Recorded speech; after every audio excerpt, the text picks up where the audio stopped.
Rohit Sharma Perth test के लिए available नहीं होंगे, ये खबर अब क्लियर हो चुकी है। और रोहित शर्मा की वाइफ जो अभी चाइल्ड बर्थ एक्सपेक्ट कर रही हैं, तो इस पर्सनल रीजंस की वजह से रोहित शर्मा उस टाइम अवेलेबल नहीं होंगे।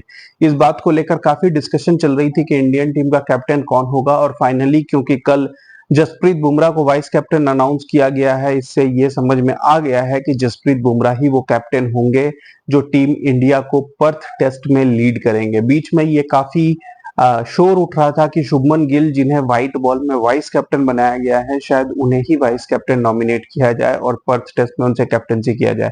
हालांकि मैं इस चीज के काफी खिलाफ था, क्योंकि शुभमन गिल फिलहाल मुझे टेस्ट टीम में प्लेइंग 11 में भी पक्के होके खेलते हुए नहीं दिखते, क्योंकि वो बहुत ज्यादा कोई रिस्पॉन्सिबल इनिंग्स उन्होंने अभी तक खेली नहीं है। जो उनके 2-3 टेस्ट सेंचुरी हैं, वो भी या तो डेड रबर्स में आए हैं या ऐसी सिचुएशन में आए हैं जब मैच बिल्कुल इंडिया के हाथ में हो।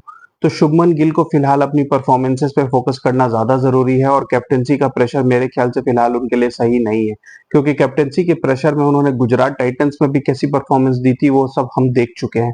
तो मेरे ख्याल से जसप्रीत बुमराह को नॉमिनेट करना बिल्कुल गलत नहीं है। दूसरा नाम जो उठ के आ रहा था वो था ऋषभ पंत का, क्योंकि ऋषभ पंत इसके पहले भी टीम इंडिया को कैप्टन कर चुके हैं कुछ व्हाइट बॉल गेम्स में, और साथ ही साथ वो अपनी आईपीएल टीम के भी कैप्टन हैं। टेस्ट टीम में ऋषभ पंत की अचीवमेंट्स किसी से भी कम नहीं है।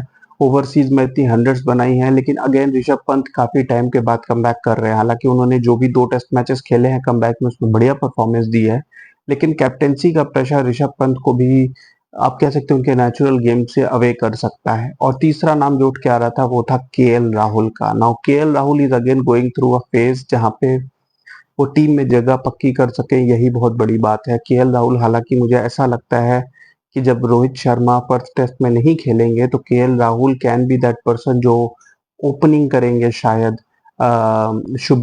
यशस्वी जायसवाल के साथ, क्योंकि केएल राहुल को ओपनिंग का एक्सपीरियंस है। उन्होंने ओवरसीज में ओपन किया, इनफैक्ट वो ऑस्ट्रेलिया में भी ओपन कर चुके हैं। तो KL Rahul can be a potential opener replacement. लेकिन अगेन एक ऐसा प्लेयर जिसकी टीम में जगह पक्की नहीं बनती, जो जब बांग्लादेश सीरीज में भी खेल रहे थे तो आवाज उठ रही थी कि सरफराज को लाना चाहिए था टीम में, उन्हें कैप्टन बनाना अगेन एक रिस्की प्रोपोजिशन था। तो इवेंचुअली साहब खुद सोच समझ के जसप्रीत बुमराह को कैप्टनसी दी गई है। जसप्रीत बुमराह इसके पहले नॉटिंघम टेस्ट 2022 में इंडिया को टेस्ट क्रिकेट में लीड कर चुके हैं। ये वही टेस्ट मैच है जिसमें उन्होंने स्टुअर्ट ब्रॉड के खिलाफ रिकॉर्ड 35 रन बनाए थे एक ओवर में, जो टेस्ट हिस्ट्री का highest run in a single over है। हालांकि इंडिया वो टेस्ट मैच हार गई थी, मगर मैं ये कहूंगा कि इंडिया काफी अच्छे पोजीशन में थी, और पहले इनिंग्स में बड़ा लीड भी लिया था, दूसरे इनिंग्स में भी ठीक ठाक बैटिंग परफॉर्मेंस की थी, और इंग्लैंड को एक बड़ा टारगेट दिया था 350 प्लस का। लेकिन आप कह सकते हो कि बेसबॉल का इकलौता एक टेस्ट मैच जो इंडिया बेसबॉल इफेक्ट से हारी है, ये वही टेस्ट मैच था जिसमें जॉनी बेस्टो और जो रूट ने जबरदस्त सेंचुरीज बनाई थी, और इंडिया 7 विकेट से वो टेस्ट मैच हार गई थी। तो उस टेस्ट मैच के बाद जसप्रीत बुमराह इंजरी के कारण बाहर ही हो गए थे, और जब उन्होंने कमबैक किया था तो आयरलैंड के खिलाफ एक व्हाइट बॉल सीरीज में भी उन्होंने कैप्टनसी की थी। तो जसप्रीत बुमराह को कैप्टनसी का, इंटरनेशनल कैप्टनसी का थोड़ा बहुत एक्सपीरियंस है।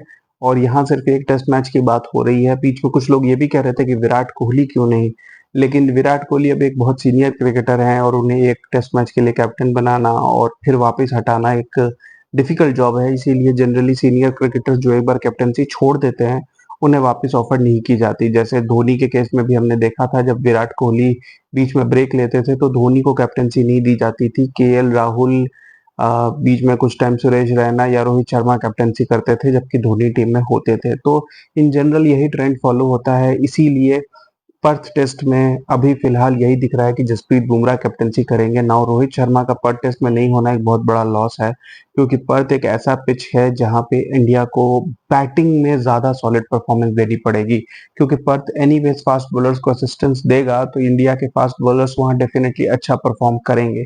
लेकिन जो चैलेंज होगा वो दोनों टीम की बैटिंग के बीच होगा कि पर्थ पिच पे बैटिंग कौन अच्छी करता है। और वैसे पिच पे रोहित शर्मा इंडिया के लिए बहुत काम आ सकते थे, क्योंकि वो एक बाउंसी ट्रैक है, और रोहित शर्मा कट और पुल के कितने बेहतरीन बैट्समैन है ये हम जानते हैं। मेरे ख्याल से वर्ल्ड में उनसे बेहतरीन पुल शॉट खेलने वाला प्लेयर कोई नहीं है।